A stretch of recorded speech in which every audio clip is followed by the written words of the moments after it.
La carrera intensifica los rasgos que tenemos en cuanto a buscar la justicia o la paz social, y también viceversa, ¿verdad? Entonces, lo que vamos a estudiar, por ejemplo, en Historia del Derecho, es el desarrollo embrionario del derecho. Es decir, vamos a ir a las fuentes del derecho, pero reconstruyéndola desde el inicio. Y como nosotros tenemos un derecho romanista, es decir, basado en el derecho romano, vamos a ir hasta las raíces del derecho romano y desde allí vamos a construir el derecho hasta llegar a nuestros días. En esa construcción vamos a analizar datos históricos, datos sociales, datos políticos, datos económicos, ideales, es decir, que la filosofía va a estar presente, inclusive la religión también, porque hubo mucho de religión en todo el avance de nuestro derecho. Y si no, pensemos, muchos sabemos ese principio que uno es inocente, que la persona es inocente hasta tanto una sentencia judicial declare lo contrario. El principio de inocencia, ese principio de inocencia nos viene dado del derecho canónico, ¿sí? Fíjense, desde allí viene dado, y sin embargo está plenamente vigente hoy en día, ¿no? Por ejemplo, el matrimonio. El matrimonio ya se conocía en Roma y estaba también regulado, y llega hasta nuestros días, por supuesto, con toda la incorporación social, los pisos sociales y de género que ahora se le han incorporado. Todo esto es lo que nosotros vamos a estar analizando a través de la historia del derecho. Y luego ustedes, a partir de las otras ramas que existen, van a ir perfeccionando e incorporando a esa estructura mental el conocimiento de cada una de las áreas del derecho. Para que, como resultado final, una vez que ustedes sean abogados y ya obtengan su matrícula, una vez que viene el cliente y se sienta frente a nuestro escritorio y nosotros escuchamos el caso, a medida que escuchamos el caso, nuestra mente va diciendo rápidamente: esto es derecho civil, esto es derecho penal. Si es derecho civil, vamos a buscar si se trata de un derecho civil contractual, si es un derecho de familia, si es un derecho sucesorio, si se tratan de daños y perjuicios. Nuestro cerebro va a ir encasillando rápidamente el caso en el derecho que ya tenemos en la estructura mental. Y luego vamos a poder evaluar la consulta, quizás primero desde nuestras percepciones, desde la ética profesional. Y quizás desde la ética profesional le digamos: mira, me parece que tenemos aquí una afectación de derecho. Y quizás muchas veces vamos a tener que decir: pero lo voy a investigar y por favor te doy unos días más o dame unos días más para volvernos a reunir y te doy bien la respuesta. Es decir que, como dijo Marcela en la charla inicial, hace falta algo de memoria, pero la memoria se va afianzando a medida que agregamos conocimiento, ¿no? Y después, en el momento de la consulta, está esa gran estructura que tenemos en la memoria, pero después está el estudio. Por eso se llama estudio jurídico, porque de hecho no dejamos de estudiar nunca. Cada caso lo volvemos a estudiar para encuadrarlo debidamente en las normas, para buscar la jurisprudencia que existe y para elaborar la defensa del derecho que creemos que está siendo afectado. Ese tipo de desarrollo es el desarrollo profesional en el área liberal, es decir, cuando tenemos nuestro propio estudio jurídico. Si por el contrario trabajamos en una dependencia pública, quizás lo que más se aplique es el derecho administrativo. En el derecho administrativo vamos a tener el derecho público vinculándolo con los ciudadanos. Y esta materia en nuestra carrera se llama Derecho Administrativo, y ahí también soy docente, ¿sí? De manera tal que también les puedo decir que es un derecho que ustedes lo gozan todos los días, y de hecho el que estén hoy sentados aquí está comprendido dentro del derecho público. Por ejemplo, como esta es una universidad nacional, el territorio que ustedes están pisando es territorio federal, y todo lo que sucede aquí es jurisdicción federal, es decir, no se atiende a los tribunales comunes de Chubut, sino que directamente se va a la justicia federal. Fíjense. Y también tenemos una normativa muy especial que los vincula a ustedes, ¿no? Por ejemplo, ustedes tienen derecho a la educación y eso sale del derecho constitucional. Pero después, el Estado, en cumplimiento de los preceptos constitucionales nos pone el derecho administrativo y genera este tipo de derecho público que hace posible que hoy estén sentados aquí, ¿no? Esta vinculación, por supuesto, tiene características especiales y esto también es importante que ustedes lo conozcan. Y finalmente, para los que van quedando, hay algo que yo quiero decir y que lo digo a mis estudiantes en primer año, ¿no? La verdad es que, siendo tan importante la vigencia de las normas, porque regulan toda la conducta social y de hecho hacen posible toda actividad, incluida la de hoy, es tan importante que tengamos al menos una somera idea como ciudadanos de esta querida república, que tengamos idea de cuáles son las normas. Por eso yo creo que para completar cualquier educación es necesario por lo menos tener el primer y segundo año de derecho, para tener ideas sobre los derechos que nos asisten como ciudadanos y las obligaciones que nos asisten, ¿no? Así que yo, ¿qué les puedo decir? Los invito a que ustedes puedan usar historia del derecho, que puedan cursar la carrera, ¿no? Que tengan como norte llegar a generar una sociedad un poco más justa desde el ámbito en que nosotros nos manejemos, ¿no? Y de hecho, fíjense que como el derecho siempre se ejerce pensando y como al pensar vamos a involucrar nuestra propia subjetividad, yo les propongo ahora que dentro de la carrera que ustedes elijan siempre apunten hacia la excelencia y siempre tengan en cuenta que esta es una universidad pública, gratuita, abierta, es decir, que cualquier persona puede presenciar una clase, ¿sí? Es decir, no se cobra nada para ingresar a estudiar y de hecho aquellos que ya tienen generación de profesionales saben las perspectivas ampliadas que tienen el profesional. Y si todavía en casa no tengo una primera generación de profesionales, es hora de empezar, porque se dice que las sociedades van creciendo en la medida que la calidad de sus profesionales va mejorando. Es decir, a mayor cantidad y calidad de los profesionales, mejor funcionan las sociedades. Así que los invito, los espero el año que viene y bueno, yo supongo que aquí también mi compañero quiere agregar algo, ¿sí? Él también es docente de la casa y graduado de la casa. Yo también me gradué en esta casa y yo sí soy primera generación de profesionales, ¿sí? Y lo que les puedo decir es que cuando hay una primera generación, después siguen las otras. Es decir, se genera un cambio dentro de las familias. Así que los invito, es un esfuerzo a la primera generación. La segunda generación ya cuentan con la experiencia de la anterior, pero es un punto más para hacer crecer un poco más a nuestro país y a nuestra sociedad, ¿no? Y a nuestra familia. Te paso el micrófono. Bueno, gracias Sonia. ¿Qué tal? ¿Cómo están? ¿Se escuchan? Sí, bueno, tengo un tono de voz bastante elevado. Bueno, buenas tardes a todos y a todas. Un gusto compartir unos minutos con ustedes. Mi nombre es Fernando, yo soy docente de la facultad, estoy dando materias de cuarto año. Doy conjuntamente Derecho Administrativo acá con una colega y trabajo actualmente en el Poder Judicial. Bueno, ¿qué decir? Porque siempre cuando uno lo deja al final, se agotaron todas las palabras que uno, digamos, al principio tiene ganas de decir. En primer lugar, siempre me da risa porque me parece que el cuarto año que vengo a dar, uno siempre se pone a decir que bueno, que hay que leer mucho, que hay tratados, libros, y de la nada ves que se levanta el alumno y se van, se asustan. Bueno, ¿qué decirles? En materia de la universidad, algo que yo siempre destaco de esta casa de estudios es que se forman con excelentes profesionales locales, ¿sí? ¿Esto qué quiere decir? Que ustedes van a asistir a materias donde van a haber abogados litigantes que están ejerciendo la profesión, que son muy excelentes, pero también van a estar haciendo materias con jueces, fiscales y defensores.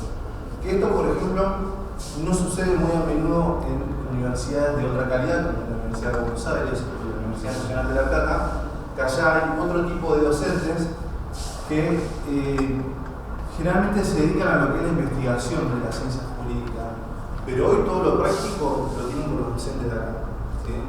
Yo, por ejemplo, cuando me recibí y empecé a ir a tribunales, me cruzaba tranquilamente a mis docentes en los pasillos, aquellos docentes que eran ofrecían la litigación, y después, por ejemplo, cuando iba a una audiencia, me cruzaba con los jueces que también habían sido profesores míos.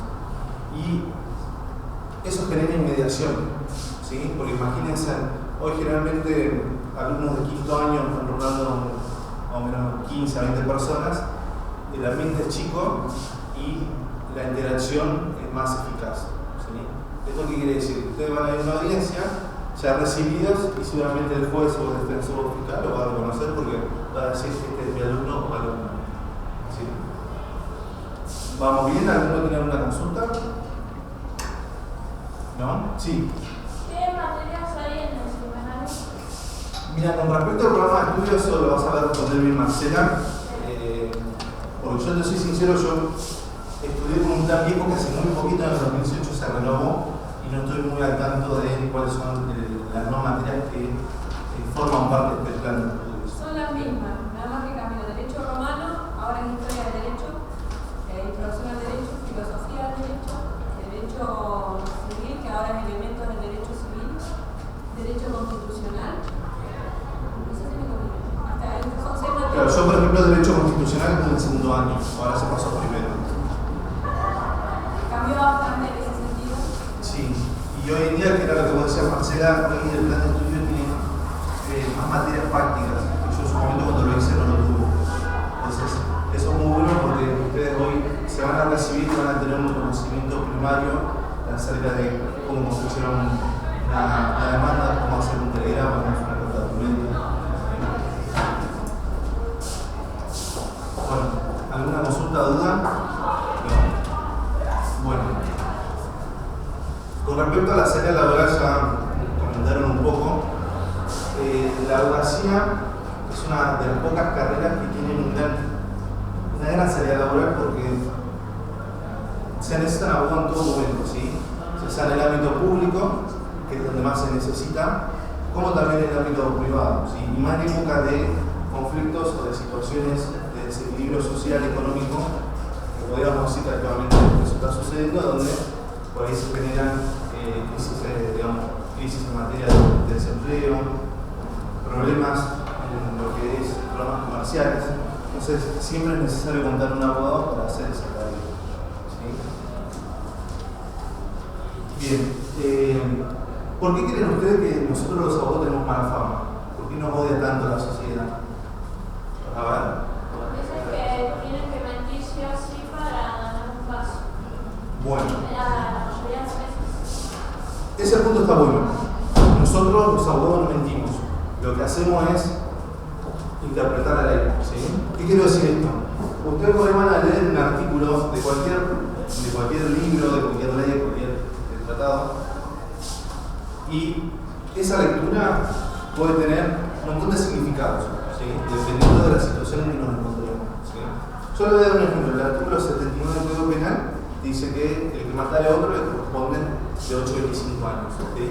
Sencillo, pero ese artículo lleva una serie de interpretaciones e incógnitas. Por ejemplo, ¿qué sucede cuando el victimario, es decir, quien mata, es el padre, es la madre, si hay violencia, si se utilizan armas, ¿sí?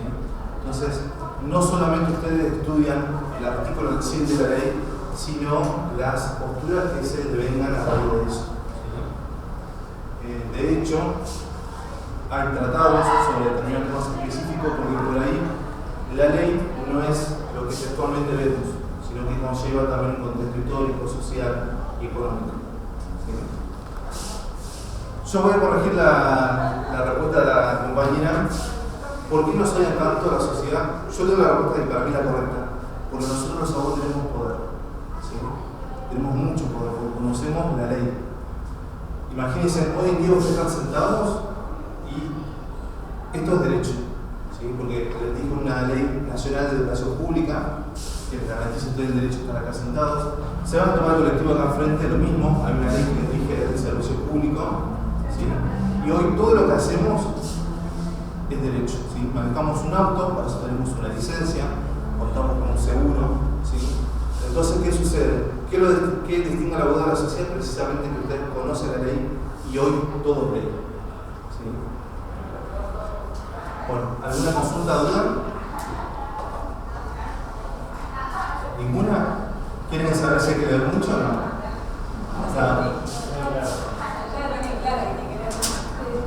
A mí, cuando yo comencé a estudiar, también me vendían esa imagen. Está asustada. En toda profesión universitaria que sí, obviamente van a haber algunas carreras que por ahí van a ser más técnicas, matemáticas, ¿sí? Pero obviamente la nuestra se destaca la lectura. No sé si es que hay que comerse libros, tratados para transitar la etapa universitaria. Lo único que sí les puedo decir es que si uno se quiere destacar en una materia particular, obviamente tiene que estar constantemente capacitándose, ¿sí? No se nos ocurre solamente en la abogacía, porque un médico que se recibe y quiere ser un excelente ginecólogo, obviamente que va a estar constantemente capacitándose, ¿sí? O sea que no solamente es en el ámbito de la abogacía el único donde hay que leer y matarse todo el día estudiando.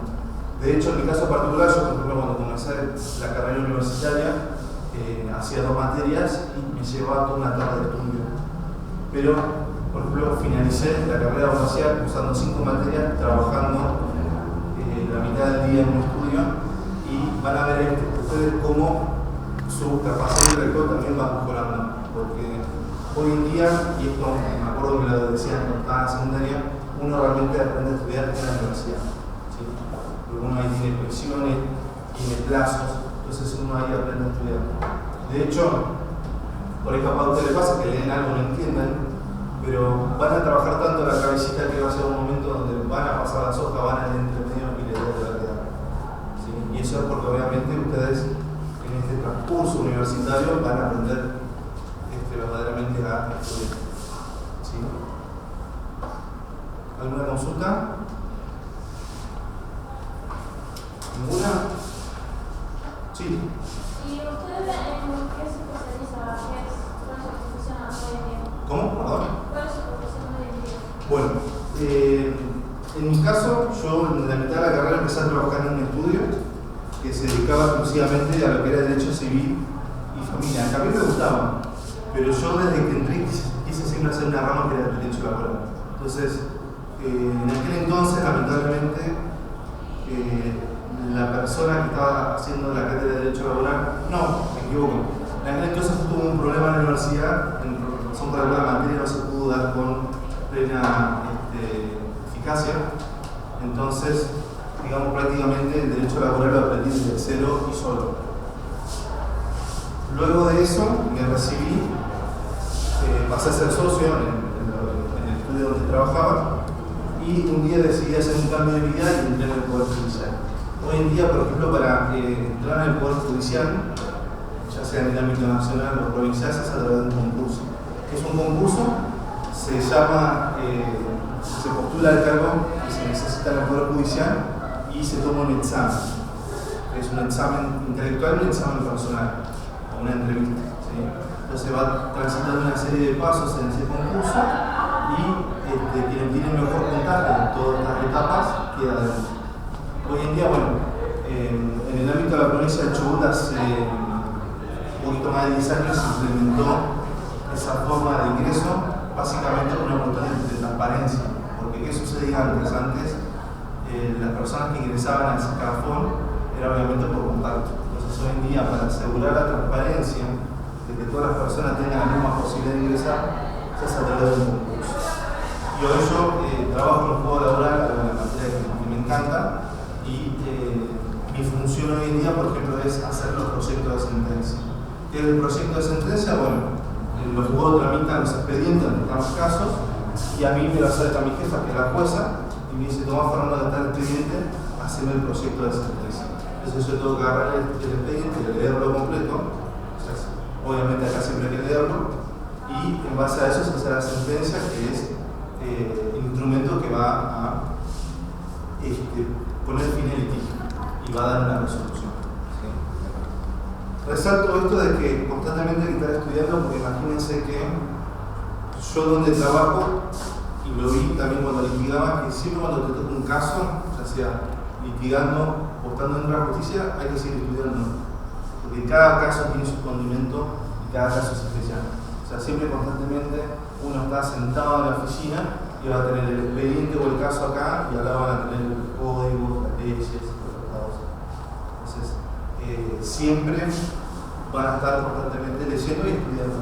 Pero si a ustedes les gusta y lo sienten como una vocación, les aseguro que un día capaz se van a sentar a la tarde y en 2 horas leyeron de 100 hojas. Y capaz para ustedes hoy es mucho, pero en 2 horas, en unos años, capaz que no. ¿Alguien quiere agregar algo, Marcela? No sé si alguien tiene una consulta.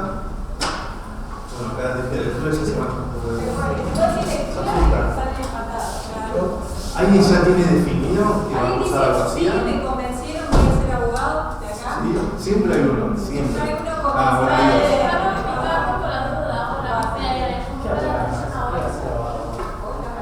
¿Cómo a ver?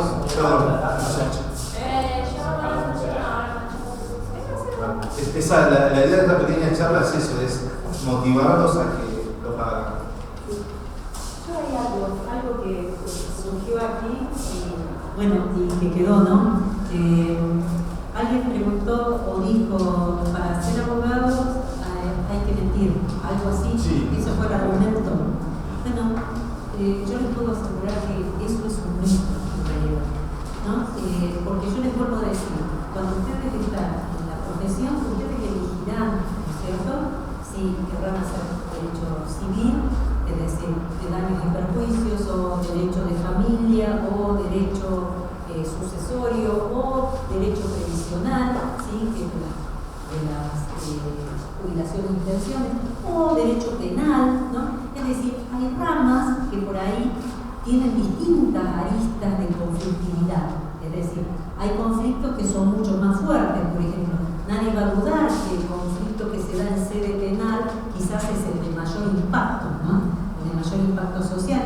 Y bueno, quizás uno ahí, si se va a dedicar a la rama del derecho penal, pues lo que tiene que saber es que va a estar en una zona de conflicto, siempre mediante un conflicto que tiene más impacto social, ¿no? Pero hay otras zonas del derecho en donde uno está en una zona que sí va a haber conflicto, porque el derecho siempre, el abogado siempre está en medio de un conflicto, ¿no?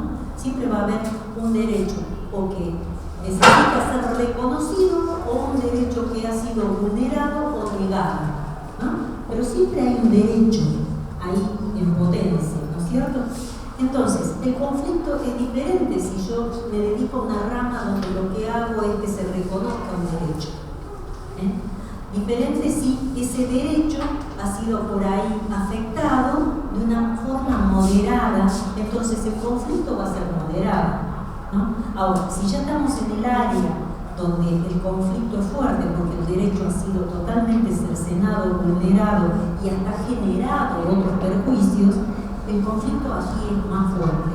Entonces yo no hablaría de que el abogado tiene que aprender a mentir. Yo creo que el abogado tiene que aprender a discernir en qué área del conflicto se encuentra y en qué intensidad del conflicto va a mediar, ¿no?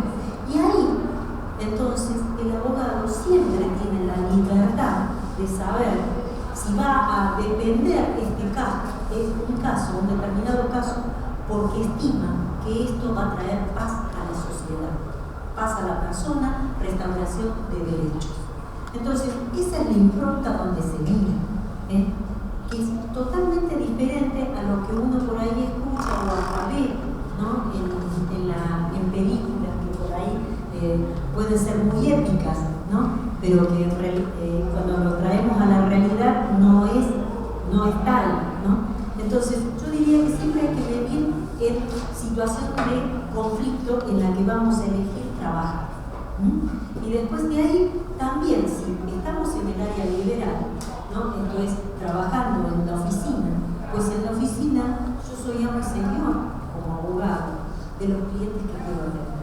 Es decir, puede venir un cliente, pero si a mí su caso no me parece justo, no me parece que vaya a añadir paz a la sociedad o que vaya a restaurar un derecho que legítimamente le corresponde, yo como abogado, que tengo mi propio estudio, puedo decir, no señor, yo no quiero su caso. Entonces vamos a desmitificar esa idea de que el abogado siempre tiene que mentir. No es así. Si yo les puedo decir, yo años en la profesión y ningún cliente puede exigir de mí que yo mienta. ¿Se entiende? Eso fue un puntito nomás.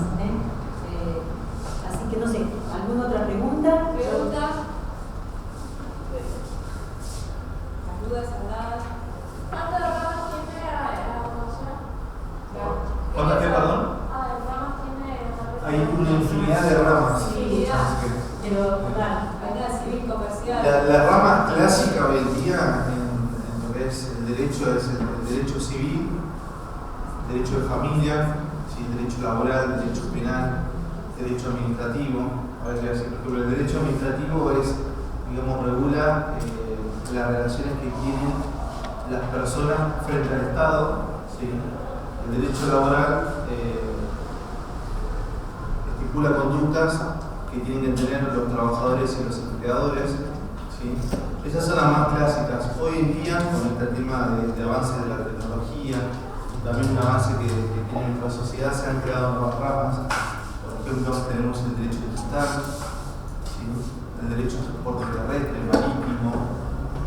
Ahora se está creando lo que se llama derecho petrolero. O sea, hoy en día, y seguramente en un par de años se van a seguir creando otras ramas que se van independizando de acuerdo a el nivel de conflicto que conllevan. ¿Sí? Sí.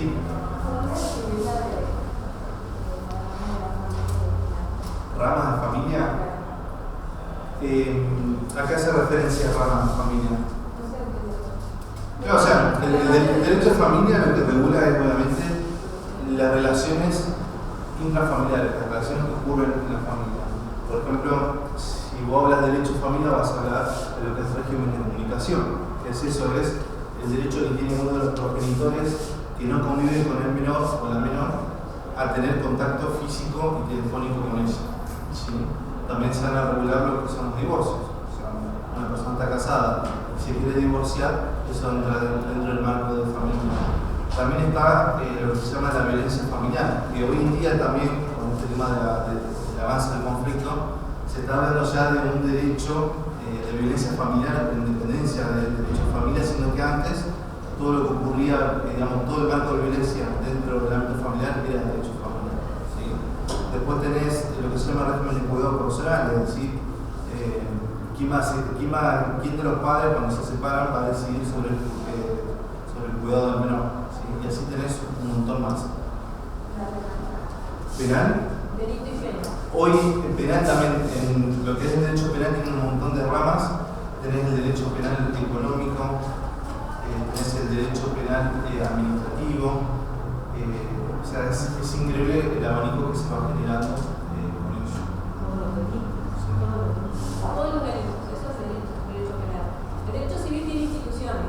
Entre esas instituciones está el derecho de familia. Lo que pasa es que el derecho de familia es tan específico que tenés esa especialización. Pero forma parte del derecho civil. Civil, comercial, media, por tan implicado. ¿Alguna otra pregunta? ¿En lo académico, alguna duda? Esa es mi parte. ¿Ya trajiste los formularios para que se anoten? Todavía no. Bueno, les vamos a pasar la ficha. Son virtuales. Bueno, vieron que en el folleto nuestro, adelante hay un código QR. Los que están seguros que van a seguirnos tienen un Facebook. Es un Facebook y nos siguen. A finales de noviembre, inicios de diciembre, nosotros decimos que se hagan las inscripciones. Y en febrero, a mediados de febrero, para los que van a seguir esta carrera, les digo que organicen sus vacaciones. A mediados de febrero comenzaríamos con el seminario del ingresante. Está bueno, de alguna manera nivelamos los alumnos, dan clases a algunos profesores de primer año, digamos sobre todo de clases sobre técnicas de estudio, porque ustedes tienen que leer un montón, otra vez con lo mismo, ahora se van 5 más, tienen que leer y la manera de estudiar es distinta a la secundaria. Estamos también en un equipo de investigación, estamos en un equipo de investigación que estamos estudiando todo el tema del entrenamiento, sobre todo con primer año, o sea, los 2 años críticos son primero y tercero. Pasaste cuarto y en algún momento te vas a recibir. Salvo que dejes por alguna cuestión muy especial, pero bueno, primero y tercero son los más críticos y sobre todo el tema de la frustración. Manejar la frustración es fundamental.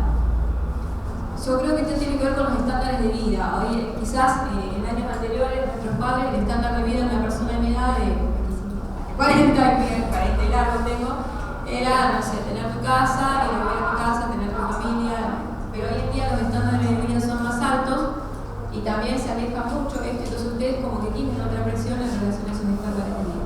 Entonces la frustración suele ser mayor, ¿sí? Pero bueno, esto tiene que ver con lo que yo dije al principio, cómo se ven y lo que quieren lograr. Y saben que para lograr cosas hay que sacrificarse. Nosotros los acompañamos y los tratamos de contenerlos lo más que podemos. Entonces, bueno, en el seminario del ingresante lo que hacemos es tratar de ubicarnos en la vida universitaria. Ustedes salen de la secundaria, en el que el preceptor le dice ¿por qué faltaste? ¿Por qué no completaste la tarea? Y acá ya están solos, es una vida de adultos. Y bueno, todo va a depender de ustedes. Su profesión es de ustedes.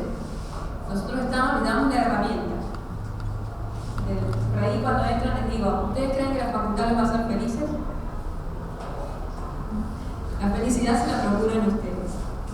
¿Ah? Porque por ahí esa frustración la vuelcan a la facultad. Y en realidad la facultad tiene una herramienta que es poder estudiar. Lo demás corre por tu cuenta. Y de nosotros corre que te demos esa herramienta. ¿Sí? Así que los que van a seguirnos, estén atentos al Facebook ese que está ahí. ¿Por qué elegimos Facebook? No porque somos unos antiguos, sino porque tenemos una brecha etaria tremenda entre los alumnos, que tenemos alumnos de 17 a 60 años. Entonces es la red social que más usa la gente. Igual el centro estudiante canaliza y replica todas nuestras cosas por Instagram. Instagram me parece demasiado pronto. Tenemos mensajería privada, siempre se contesta la mensajería privada de Facebook. Un administrativo va a rotar y va a rotar. Si no te la contesté un día, no. Aunque la gente es como que canaliza las preguntas a las 12 de la noche los fines de semana, no sé por qué. No trabajamos, no somos un Open 24, así que te contestaremos en nuestros horarios hábiles. Gracias por estar. Perdón, ya lo libero. Si por ahí usted tiene dudas, le llama la atención, o como comentaba la compañera, le interesa una rama en especial, pueden entrar a la página de Facebook, están los horarios de las materias, y ustedes pueden venir libremente a asistir. O sea, no es necesario que sean alumnos. La universidad es pública, esto quiere decir que ustedes pueden entrar y salir cuando quieran. Entonces, si por ahí les interesa derecho penal, bueno, justo el martes de la clase, para así decir, de 2 a 4, ustedes pueden venir con su librito o una grabadora y asisten y ustedes van a venir. ¿Sí? No sé si le contesté a Marcelo, pero bueno, la universidad es, como les decía, es pública y gratuita, ustedes pueden venir.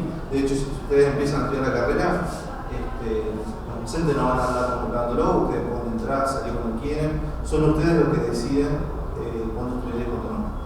Nadie los va a obligar a que vengan si sienten. ¿Sí? Muchas gracias por estar, los esperamos en febrero, que sigan la carrera. Cualquier consulta, estamos en la administración, en el subsuelo, y bueno.